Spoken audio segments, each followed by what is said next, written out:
Hello and welcome to the 15th episode of the LI Law Podcast. I am your host, Zehava Schechter.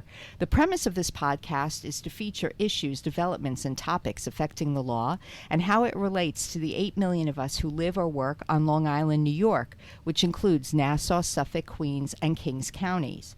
If you live or work on Long Island, this podcast on local and state legislative and judicial decisions is for you. Our guest on this 15th episode is Demar Tyson, publisher of the Urban Life News magazine and licensed barber in Baldwin, New York, who was formerly incarcerated in the Nassau County Jail, as well as upstate and federal prisons. Please check out the show notes for a full description of Demar Tyson's background, credentials, and contact information. If you have not yet read the show notes, you may want to pause the recording and read them first before listening to the episode. Please keep in mind that we will not be providing legal advice to any specific questions. Demar, welcome to the podcast. Thank you for having me.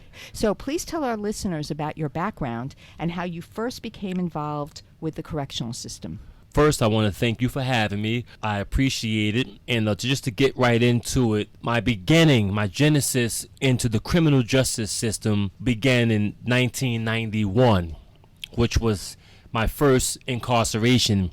At the time, I was 16 years old, living in what is called Buffalo Projects or housing complex in Freeport, New York, which at the time was one of the, for the lack of a better description, in terms of quality of life and violence and just a very rough type of living, was one of the worst housing projects in Nassau County, in the whole of Long Island at the time, comparative to some spaces and places in Brooklyn, the city, or in Hempstead, which is Terrace Avenue. So it was a pretty rough environment. On the outside, it might have looked just like your normal housing complex, but there was an aspect, a way of life that was taking place in there, which was deeply entrenched in the street culture. A lot of drugs were being sold, a lot of violence was going on. I caught an armed robbery charge at the time, hanging with some friends of mine. We were drinking, which if you think about it, we were actually too young to be drinking, but that's the sort of living and, the sort of things that took place at that time. A young guy making some poor choices. And so to make a long story short, one night we went out drinking and driving, and a dare turned into an actual robbery. So that wasn't anticipated that you were going out to commit a robbery? Not necessarily, but the truth of the matter is that I was open to possibilities because I was mischievous at the time, searching for my identity, trying to find my way in the world. Okay, so that was your first foray into the criminal justice system. What happened during your trial, or did you go to trial? Well, no. I was ultimately sentenced to an attempted armed robbery. They broke it down to a lesser charge, but I still managed to get sent upstate. At 16 plead? For my first infraction. Yes, I plead, and they gave me a 1 to 3. Why did you plead instead of why did you admit to whatever charge the attempted? I got caught red-handed, kind of, sort of. It was BB guns, so you can see that I was still a child. It was BB guns, and I got caught, and it didn't make sense at that time to go to trial for something that I did. Okay, so where did you go upstate? First, we went to Nassau County.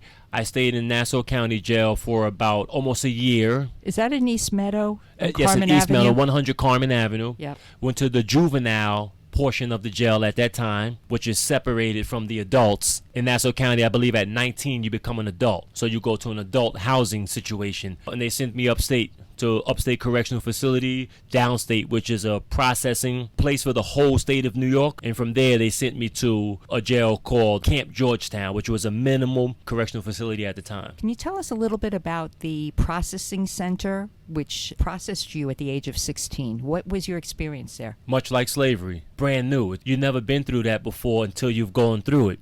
They completely strip you of everything. It's an introduction into a new system of thinking, doing. There's new rules that will be implied. And at that time, the correctional staff there would use extreme violence to make sure that they maintain order, because you have to realize, and this is not to talk bad about the system. This is just giving you the truth according to my experiences. I have respect for all these agencies now that I've evolved and matured and became an adult, and I look at the world a certain way. But true, Downstate Correctional Facility is the #1 housing reception area to the upstate jails, meaning that when you do a significant amount of time, I believe a year or more, when you're sentenced to like state time, you have to go through there. It's a processing unit. And there you get stripped of all your clothes. You have to shave all the hair off your face. If you're not under a religious designation, you have to cut your hair off your head, off your private parts. This goes for women as well. All your street clothes are thrown in the garbage, or you have the choice to send it home. You cannot bring anything with you but legal work and or Bible or Quran or some religious book. How long is a person in the processing center before being sent to their respective jail? Yeah. After they've been classified medium, max, or minimum.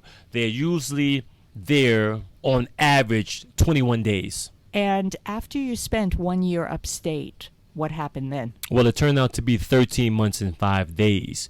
I had been approved for work release, but during the time of my approval, they actually shut work release down. So we got sent to another facility, Fishkill Correctional Facility. I was 16, yes, and I turned 17. I got released at the age of 17. So when you were released into general population, was that with older men? Yes, it's all in upstate New York. Correctional facilities is only no adolescent jails. At 16 years old, you can be with grown-ups. Oh, so the distinction between juvenile detention or jail and adult detention is only in Nassau County, you're saying? But upstate there is no distinction? No, it is a distinction. If you're sentenced to a juvenile jail, it stops at 15. Unless you have an ongoing case. And while the case may start at 15, you can very well turn 16 or 17, and it's up to the discretion of the sentencing judge or the district attorney on how they want to process you, because there may be some 17 and 18-year-olds in juvenile facilities that's not a part of the New York State Department of Corrections. But if you happen to be sentenced at the age of 16, you will be tried as an adult, and you will be sent to an adult prison. Okay, so let's talk about, you've had 3 further incarcerations. What were the charges in those? So when I was released at the age of 17, I came home, and instead of working on rehabilitation, I was working on committing my next crime, because that's the drawback of being sent to a prison with grown men and different people from all walks of life. You are somehow fascinated with the stories of a better way to do what you thought you were doing correct. And so while you're there for rehabilitation, the environment does something different to you. So I was released, and I got caught for stealing a hat, which was something petty because I had money in my pocket. See, my mind was at this time, I was still polluted. So I caught a parole violation, and I went back to jail for 6 months. For stealing a hat? Well, I didn't get violated for the stealing the hat, but I went to parole to report, and I had 6 bags of marijuana in my pocket. So I still thought that I was slick. Wait, when you report to parole, are you patted down? Do they check what you have on your body? They can. It's random. They can do that. Did they? In your case? No, they didn't. I was actually finishing my report. But it just goes to show you that you can't play with the universe. I was going to finish my report. She said, "Okay, Mr. Tyson, I'll see you later." So I shook her hand. I said, "Okay." Her name was Miss Craig. As I went into my pocket to put my shades on, because I thought I was super cool, it was the summertime, I believe it was around June 10th or 11th, the marijuana dropped out of my pocket. She said, "What's that?" I put my foot on it. I said, "Nothing." So now the reality of what I've done came crashing down on me. Now I'm sorry, but it's too late. Wow. So you went back upstate for another 6 months. For another 6 months. This time I went to Washington Correctional Facility, which was a supremely wild adolescent jail. 70% adolescents, 30% adults, to balance out the violence in the population. Now, this was a jail much different than the first jail that I went to. The first jail I went to was a camp. This was a medium facility, a medium security facility. The violence was much different. All right, can I ask, why were you sent to a medium facility if your crime was not a violent felony? Sometimes you don't know the answer to why you get sent to a particular jail. That's up to housing. That's up to Albany. Okay. But they send adolescents wherever adolescents are at the time. So at the time that I was there, it was Green Correctional Facility and Washington Correctional Facility. Those are the 2 main adolescent facilities. So tell us, when you were released from there, what happened after that? Okay, I was released on work release in 1992. Came home. I was still kind of undecided about which way I wanted to go with my life. I worked little jobs here and there, and I began to dabble in street life again. What does that mean, street life? Does that mean drugs? Does that Selling mean selling drugs, doing petty robberies, doing whatever it was at the time I felt I needed to do to make $1. And you were 18 years old. I was 17. Still 17. Still Okay. 17 because I only did 6 months, which is you do 4 months off of 6. 2/3 of the time. Yes. Okay, so what happened then? I caught a real robbery charge. I graduated from BB guns to real guns. I had somewhat of developed a reputation in the streets for taking no nonsense. Wait, how did you get a gun? I bought it. I saved up my little money from here and there, odd jobs. Who'd you buy it from? Someone in the neighborhood at the time. So it was a private sale. Yes, private sale. You didn't have to undergo a background check. None of that. You didn't have to register either. No, we're talking about in the 1990s. Guns were readily available in different neighborhoods if you knew somebody, and you could get your hands on the gun. Okay, so here, did you plead again, or did you go to trial? This time I went to trial. Who represented you, by the way? Private William attorney? Ross, 18B. 18B, okay. So that is a private attorney who is paid by the state. They do some pro bono to work. do some pro bono work. Well, actually, they get paid, but less of a fee. Okay, Yes. fair enough. And what happened at that trial? I was a kid thinking that I knew what was going on when I should have took a plea bargain because I did the robbery. Did the attorney suggest that you take a plea? I'm pretty sure he did, but I was stubborn at the time, and I thought because I began to read a little bit of books, now my evolution began to take place, and I thought I was somewhat intelligent. So I thought that because they didn't have the weapon, that they could not convict me of armed robbery. But they convicted me ultimately of armed robbery in the second degree, where you don't actually need the gun. Because there's one of one of the elements or the deciding factors of what makes a gun a second degree robbery. It says what appears to be a shotgun, rifle, handgun, knife, etc. So it doesn't actually have to be. It just It has to appear. Yeah, but you need a corroborating witness, and he showed up. Okay. So where did you go and for how long? Well, I was in Nassau County Jail at the time for 2 years awaiting trial, to pretrial services. I went to trial. I testified on my own behalf, and I blew trial. That was one of the last times I see my mother alive, because when I look back, she was crying like a baby. And then I realized that I messed up. Then I realized that what did I do? And where did you go from there? You went They upstate? sentenced me to 8 to 16 years. Upstate? Yes, to upstate correctional facilities. And what happened after that release? Because that was your third incarceration. Okay, I grew up. I was 19, and I grew up in prison. Wait, so you're 19 and you have 3 convictions behind you. 2 convictions, 1 violation. 1 violation, okay. So ultimately, I was 19, and I came home from that term of incarceration at the age of 30. Yes, during that term of incarceration is when I fell in love with books and presenting and speaking, and I joined self-help programs, and I began to give back, and I learned somewhat of what my power and my potential could be.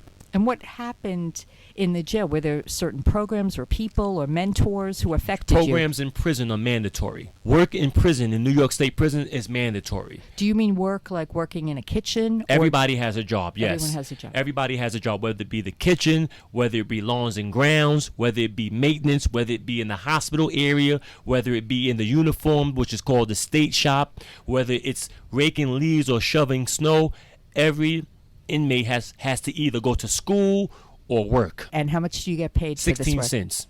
Every job gets 16 cents? When I was there, it was 16 cents an hour. The good jobs are 25 cents. The very few great jobs are 50 cents. And what was your job? School and a program. Okay, what was the program? A drug program? Like a rehabilitation program? Yes, it's mandatory. Most people who enter the New York State prison system have to either take a mandatory drug and alcohol or substance abuse program or a violence program, which is called ART. Okay, so I want to ask you, because you had mentioned involvement with drugs, you said selling drugs. Were you also using at that point? No. Did you ever use? No, I smoked a little marijuana, but it wasn't my thing. While you were in this third incarceration. Second. Oh, well, yes. Including the parole violation. Yes. Were there any mentors or people who... Many mentors. Many men along the way that had aspects of their character that I wanted for myself. because I didn't get them when I was a young man growing up without a dad. These were other inmates. These are other inmates who carried themselves in such a profound way that I was blown away. That this guy who was in there for maybe a murder or something of significant violence, he was conducting classes in groups, and these men were the most charismatic, humble, but yet most powerful men that I've ever met in my life. And it's a shame that some of them will never be coming home. Let's move on to, you do get out, come back at age 30. What happens then? Well, at this time, I began my training as a personal trainer because I had to develop also a love for fitness. You know, I was in excellent shape. Is that in the last incarceration you began to become interested? When I came home from the 11 years, I got a job at the Personal Training Institute over there in Melville, and I started training. And I learned, they taught me how to train, and I went from there to Bally's Fitness, to New York Sports Club, Dolphin Fitness. Then I ultimately opened my own personal training studio in Freeport called Level Fitness. But while I'm pursuing a career in personal training, I'm still maintaining a nightlife, a street life. Okay. Because now, at this time, I'm not just a kid doing petty crimes. I'm thinking that I was intelligent enough to navigate my way through the criminal system. Okay, I want to come back to this nightlife and what happens that leads to a fourth incarceration. But first I want to ask you, it sounds like you had a number of jobs and you were successful in your day work. Did you have trouble finding employment after leaving incarceration? To be honest, I've never had problems with employment. Is that usual? Because I read a lot about people who come out of jail and they can't get a job. And that's true as well. Okay. I believe in large part it's up to how you spend your time incarcerated, because you can only be who you are. Mm-hmm. And at this point, were you also a barber, or we haven't gotten to that yet? Yes, I started cutting hair at the age of 13, so I was always a barber. And prison just gave me an opportunity to develop my craft, because there's clippers involved in there, and the inmates are the barbers inside prison. So there's enough. So wait, were you getting paid the 16 cents an hour for the barber work? No. Or that's additional No, payment? they allow, in New York State, they allow you to buy your own clippers and trimmers. Okay. And they allow you to trim up the next guy, give them haircuts. There's also a barber program in there as well, but I didn't work in the barber program. I just cut in the housing block, usually in the back of the dormitory or in the bathroom area. And so over the years, in and out of prison, I got better and better at cutting hair. And you were paid privately by the people? Yes, you know, a soap, a pack of cigarettes, these things are money inside prison, because you always need toothpaste, deodorant, snack cakes. That's how you pay for services. So now let's come back to the active nightlife while you were acting as a personal trainer. What happened that you ended up going back to prison? I got caught eventually with unlicensed guns. The guns weren't necessarily for crime, because at this time now I'm a business owner. I still have a past life connected to the streets. So my mindset at that time was I'd rather be caught with my gun than without it.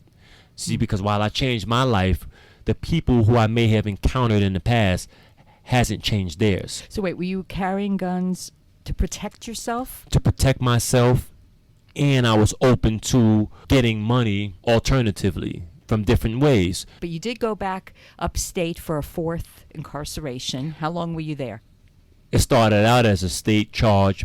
I bailed out, but then the feds picked it up. What does that mean, bailed out? I posted bail, and I got released out of prison from the last gun charge. While out on prison, the feds picked up the gun case. Why is that? I'm not particularly sure, but the charge was felon in possession of a weapon in interstate commerce. The guns came from another state, so they crossed state line. They picked it up. And this was a nightmare. The nightmare began all over. So how long were you in prison? At that point, you were in federal prison then? I was out on bail. Then they indicted me on the gun charges, and I had to turn myself in. I thought the sentencing system, the time system, the laws were the same as the state system. So I said, okay, this is gun charges. I can handle this. This is not a robbery. I'm going to see some light of day.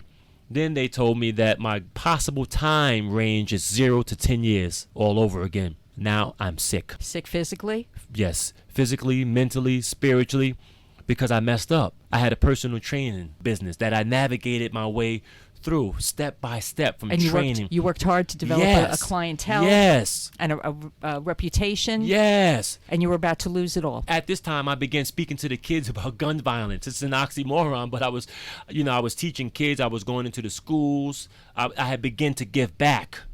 You were giving back, but at that point you were picked up on this federal charge. Yes. And then you went to federal prison? Yes. For how long? 52 months. They don't sentence you to years in the feds. They sentence you to months, which is years, but that's just how they do it. Okay. So it was 52 months, which turned out to be 4 years and 4 months. Of that time, I served 3.5 years plus 6 months aftercare when I was released in a federal halfway house.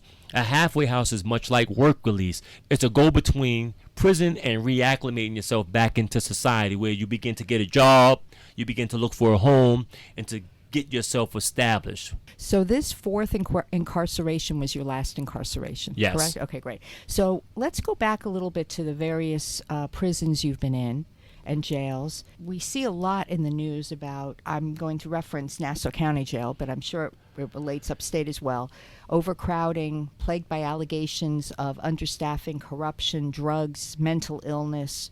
What is your experience in the jails in terms of how to make it through, how to survive? Respect. Can you explain that? Respect is the foundation to survival in prison.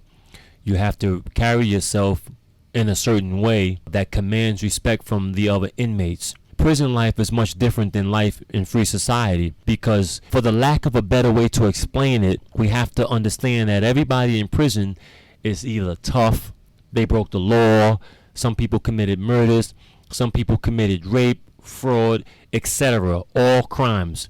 And so this represents a certain mindset of the prisoner. All these men and women live outside the law, and the way that they tend to solve problems are with violence.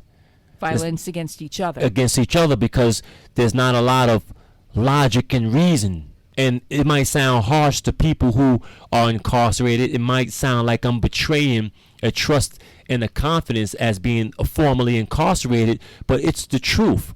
I have a question, though. When you talk about respect among inmates, do you also have to have respect toward the corrections officers, or what is your relationship with them? Well, it's limited, because they're just there to monitor. They're in the dorm at their post, at their desk, and they kind of live there with you, but they're doing their own thing. So, do they carry guns? No. Yeah, no guns inside the facility, because think about an officer coming to in the dormitory area or cell area with a gun on, and some of the inmates are strong, right? Some of the prisoners are strong, and just think about that. What about somebody that's facing 5 life sentences, and here you come in with a gun? They have nothing to lose, no guns in the facility. So respect among the officers, inmates. I'm sorry, but the officers are the gatekeepers, right? They're the keepers of order. They go in and out of jail. It's their house, so to speak. Do they have control over what you do during the day? Meaning, do you have to be extra nice to them, or they prevent you from coming out of the cell? Do they have that kind of power? Yes, they do. They hold the keys to the jail. You're at complete mercy of whatever facility that you're in, meaning that they control when you come out your cell and when you go back into your cell. If you do something and there's an infraction, you have to serve what's called a keep lock. You get locked in your cell for 3 to 30 days or more. And that is totally at the discretion of the corrections officer? After a ticket hearing, a penalty. So you do have some due process? You do go before some kind of board before you are isolated? Is that what you're saying? Yes, absolutely. Inter-prison disciplinary system. Okay, so how do you keep safe in a jail? Respect. You got to carry yourself a certain way. There's some do's and there's some don'ts in prison life. Just to give you an example, one of the do's is don't borrow something from someone that you can't afford to pay back. For instance, you need to borrow soap to wash because you ran out of soap until the next commissary come, which is the prison store system, right? Because the jail give it to you, but they give you just the basics.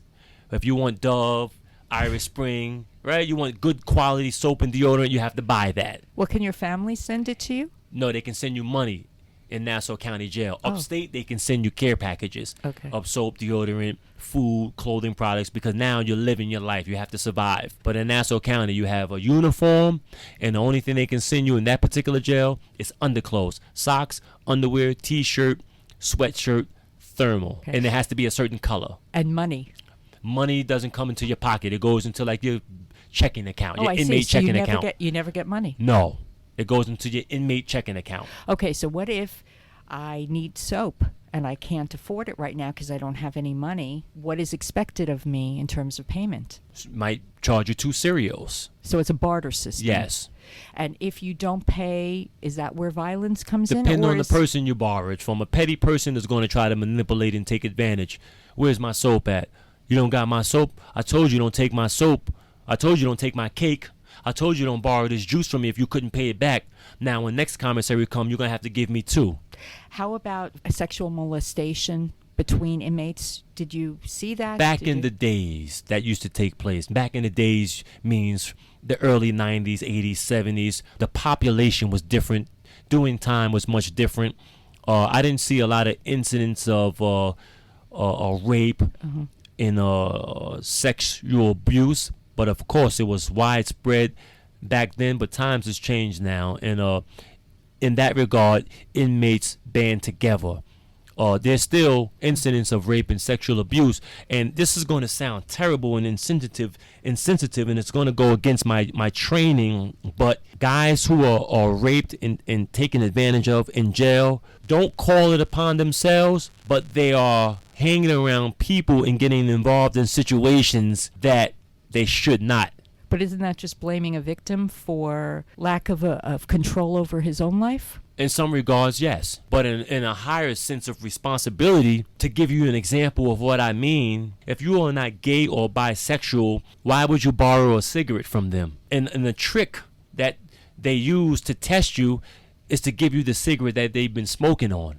So you really need to be very smart. Yes. You need to know with whom you're dealing. Yes, but in order to know with whom you're dealing, you got to know yourself. I'm not hanging around gay guys if I'm not gay. I'm not borrowing a cigarette from someone who may have performed oral sex on another man. I'm not, unless I'm with that. But how do you know? You have to pay attention. In prison, you learn by default.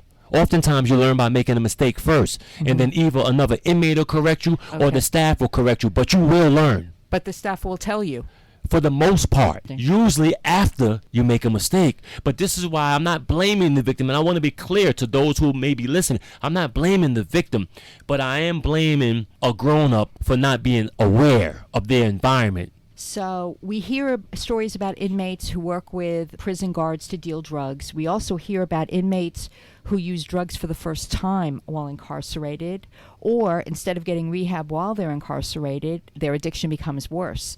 So this may sound kind of naive, but how do drugs, which are contraband, get into the prisons, and is there a way to stop it? You will never stop drugs from getting into the prison. You're never going to stop it. Although how drugs get into the facility, you can probably read the New York Times or some other credible source of news, and you can see some news stories on how drugs get into prisons. But for the sake of my respect for the culture, I don't want to betray the code and give information about something that may be presently going on, because it's not my business. And while I don't believe that it should be going on, I still have to respect a certain way of life because I still serve that population. Just for instance, okay, I'll give you an example. There are situations where officers were bringing the drugs into the jail, and they were making a significant amount of money from it. There were some situations where some women were convicted of drug possession or promoting prison contraband by bringing drugs to the inmate via the visiting room. Yeah, we didn't talk about visiting. So there's different ways that drugs enter the prison.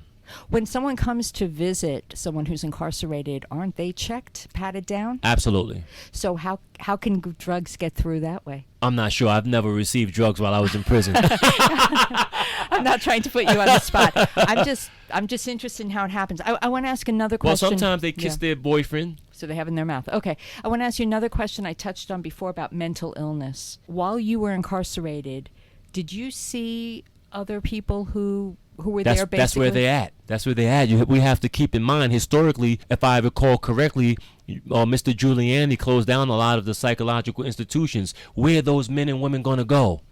Because mental health is connected to crime. So did you see a lot of other inmates who were suffering from mental disease? Yes, this medication is big in the institutions. You should see at nighttime and in the morning time when they call on the meds, which is a medication call, there's a line around the dorm. Are we talking about medication for depression, medication for From A to Z. Schizophrenia, depression, any other sort of mental health. Is there therapy or counseling available in jail? Upstate there is, not in the city and county jails. And if it is, it's in limited amounts. Okay. So, for example, for the 2 years you were sitting and waiting for trial in Nassau County Jail, there's no therapy available to you? I don't recall. I don't believe so, no.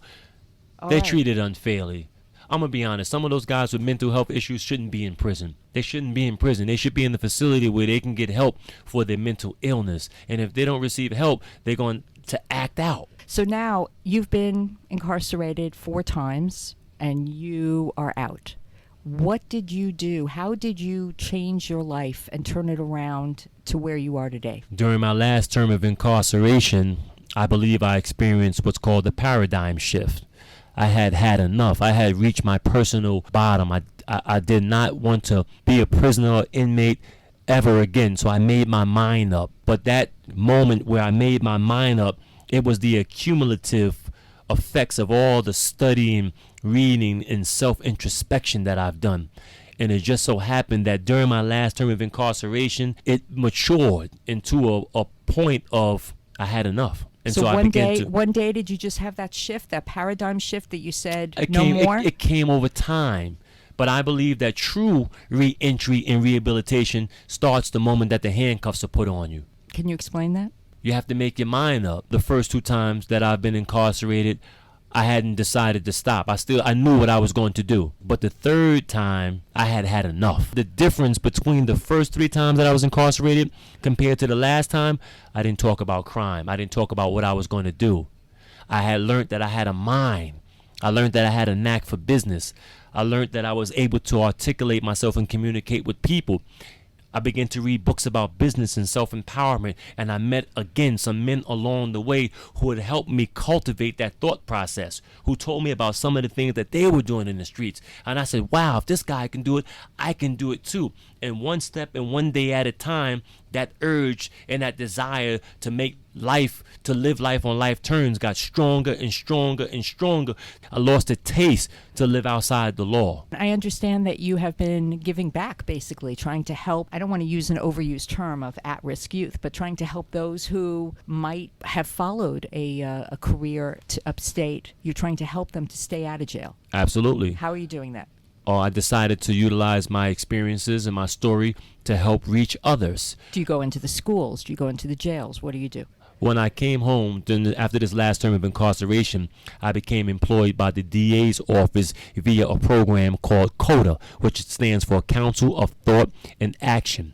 This is a re-entry based program which employed ex-offenders who had a certain level of respect and influence in the surrounding community of Hempstead, Freeport, Roseville, etc. And so they used us to go back into the school district to speak and run interventions with at-risk youth. So we would use our stories and our experiences to try to educate them about the lifestyle that they were either beginning to live or heading into. And what is your experience or feeling about that program? Was it effective?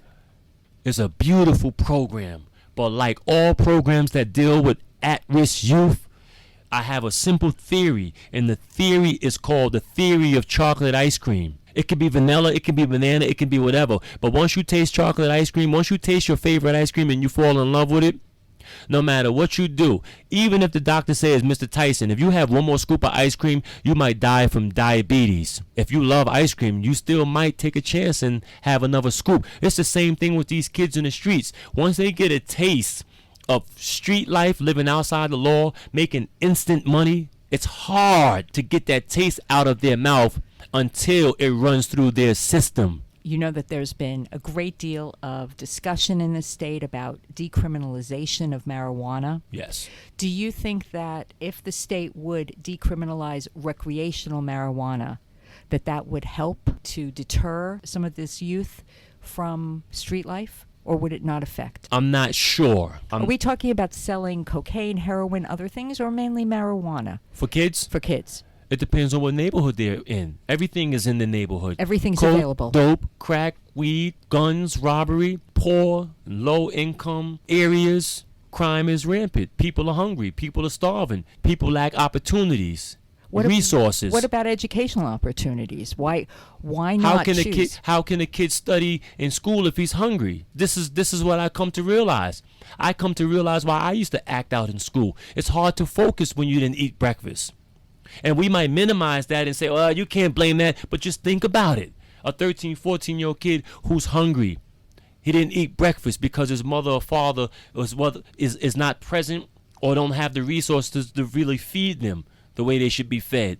And so you're going to school and you're trying your best to cope, but you're hungry. You're a child. But after school, your friends are outside and you're going to hang with your friends and they're stealing cell phones or they're selling a little weed. Why are they doing these things? Because these are things that are going to give them instant gratification. They know that if they sell a little bit of weed, they're going to make some money because everybody smokes weed. They know that if they steal a cell phone, they can sell that cell phone for about $100. And what does that mean? They can feed themselves. So that's what they're using the money for, to feed themselves and the family. Absolutely. It's not buying other cell phones. You're saying that we're talking about that's a residual needs. effect. That's going to come, of course. But we're starting at basic needs. Yes. Yes, because you can't pick where you're born. You can't pick where you're born. If you're born there, you're not. These kids are not stronger than their environment. And then some people are selling drugs and doing very well. So these kids see these guys or these girls, they don't have a job. They're outside all day. They're having fun. They driving nice cars. These kids' undeveloped minds are no match for these visuals. In these visuals, they see an escape from their continuous pain. So that stuff we're talking about, listen, you can't join gangs, you got to do the good in school. They know logically what we're saying is correct, but we're not appealing to their lower base desires. Tell us a little bit about what you've been doing since you've been out, how you're making your money legally, and we're very interested to hear, please. Well, my occupation, my job, if you will, I'm a barber by trade. I'm also a publisher, but I'm a barber by trade. And that's in Baldwin. We have your contact information in the show notes for anyone looking for a great barber. Yes. Definitely. I'm a private barber. I don't work in the traditional barber, but I spent many years working in the barber shop. I began cutting hair at the age of 13. I used to hang out in the barber shop all day and watch the barbers. Then they would let me experiment. And then I began taking what they taught me and what I learned in the barber shop, and I would cut my friends. And you're licensed, right? By New York State? Yes. Okay. And let's talk. I'm a master barber. I've been cutting hair for more than 20 years. Now talk about your magazine. Yes. And how did you get involved with it? Tell us the name and... Urban Life News Magazine. And who is your... You. Everyone. Urban Life is Urban Life. Who is your projected reader? My readership, and professionally, I shouldn't be saying this, but my readership is diverse. Urban Life News Magazine, it represents the many facets of urban life. We have law, community, fashion, music, entertainment, and all this is designed to present information for people who have issues with the criminal justice system. We utilize hip-hop and the culture of hip-hop to draw our listening, our readership into the fold. But our whole goal is to provide information and resources for people who are formerly incarcerated, are presently incarcerated, and their family and friends who need information on how to support one that's incarcerated. Very good. I know that the Roosevelt Library has purchased a subscription because I was in that library and I saw your magazine there. We also have in our show notes information if you want to subscribe to the magazine. Let's also talk about your apparel line. Paperwork good. Paperwork good is it just means integrity. When you enter the federal correctional facility, the other inmates want to see your paperwork. Your paperwork is your sentencing, otherwise known as your judgment and commitment. What happened in your case? Because before this population will accept you, they got to know that you're not a snitch. You're not an informant. Because if you are an informant, nobody in the federal system will talk to you. You'll be isolated. And they may give you 30 days to show your paperwork. And if after 30 days you don't have your paperwork, they're going to send you out to jail. Either they'll give you an opportunity to volunteer to leave, or they'll send you out violently. Let me go back to the clothing for a moment. What kinds of clothing are you marketing? T-shirts, sweatshirts, hoodies, sweatpants, And we'll and hats. And we'll have that contact information in the show notes as well. But the paperwork came from the federal experience. But it's just a way to bring back integrity. You don't have to have been to prison to have good paperwork. I'm going to give you a quick example. We're all old women working in a post office. And in the post office, we've, amongst ourselves, figured out a way to process the mail quicker. But it's not necessarily according to the policies and procedures that the post office taught us. We're not breaking the law, but we are saving time. So now you got one blabbermouth old lady who goes to the supervisor. One blabbermouth old lady who goes to the supervisor, and she tells about our system. Her paperwork is no good. She's a turncoat. We was getting out of work early. Now she's making us stay till 7 o'clock. We were leaving at 6. She's a snitch. She's a snitch. So we won't name names here, but it's not good to be a snitch, I understand. Well, no. Not also good to withhold information that could save somebody's life as well, or stop somebody from getting hurt. But in terms of a street culture, they say that there's no honor amongst thieves. But there has to be honor among thieves because everybody's dangerous. Honor is the thing that keeps us in check. It's a sense of law. It's a misrepresentation. Oh, there's no honor amongst thieves. On a low level there is. Isn't any honor? Right? On the guy that's on the corner or the girl that's on the corner doing low level crime, there's no honor. They don't care. But as you mature and you grow and you reach higher and higher levels, you begin to realize that law and honor governs everything. I just want to ask you, how can you advise our listeners who have been released from prison and hope to successfully re-enter society? Does it get easier after any specific period of time? Or which steps can someone take to increase his or her chances of not falling back into the same pattern, and how to stay out of jail? One step at a time. There's a question, how do you eat an elephant? And the answer is one bite at a time. There's another saying, the journey of 1,000 miles begins with one step. You have to live day by day, moment by moment, and battle by battle. But ultimately, you have to be relentless. You can't take no for an answer, especially in terms of gaining employment. And you can't be afraid to recreate yourself. You can't be afraid to go back to school, to learn a trade, especially if you've been in prison for more than a year or two. Society is moving fast and at an alarming rate. What was okay 5 years ago is not okay anymore. Skills that were applicable in the work market a year ago isn't applicable anymore. Let me ask you, how important is family support? Major. You need a support network. And I'm glad you asked that question. That is one of the things that if you don't have a support network, you need to work to cultivate one, because your support network is going to tell you when you're falling off course. They're going to support you through rough moments. There's going to be a lot of things internally that you're going to experience that you're going to need to speak with somebody about to help make sense of it. Mm-hmm. During my time, I've been home now for about 9 years. There was a moment within this 9 years that I believe I suffered a little bit of depression because things were not materializing as I had envisioned them in my mind when I was in prison. But I didn't account for how much the world would have changed while I was away. And I just was fortunate to make it through. And the way that I knew I was in a mild depression, when I began going back around those men and women who were on fire. And I said, wow, I used to be on fire like that. And I realized from introspection that instead of progressing, my main concern had become just to stay out of prison.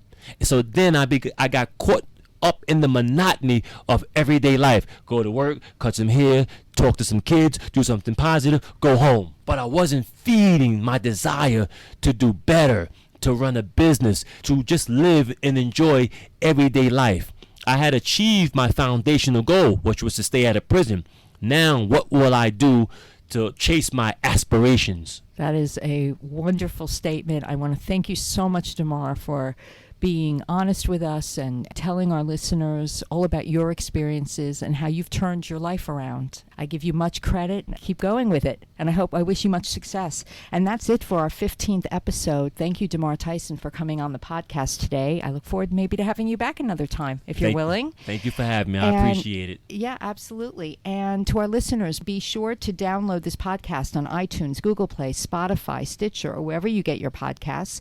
And while you are there, we would greatly appreciate your rating us with a review that might start. I just heard on the Long Island Law podcast that the Wyandanch High School football team officially started practicing for games after the Suffolk County Police Department gave the school district $150,000 as part of a state grant intended to fight gangs. In addition, the New York Jets donated $25,000 to the football program. Private donations from businesses and individuals came up with the additional required $175,000. This is after voters in that school district twice rejected proposals and budgets which would have raised taxes and kept after-school programs going in that school district. While there is much controversy concerning the safety and injuries sustained due to football games, there is no doubt that it is better for teenagers to be engaged after school than to be on the streets. The LI Law Podcast is your source for local tips which educate and entertain. Thanks for listening.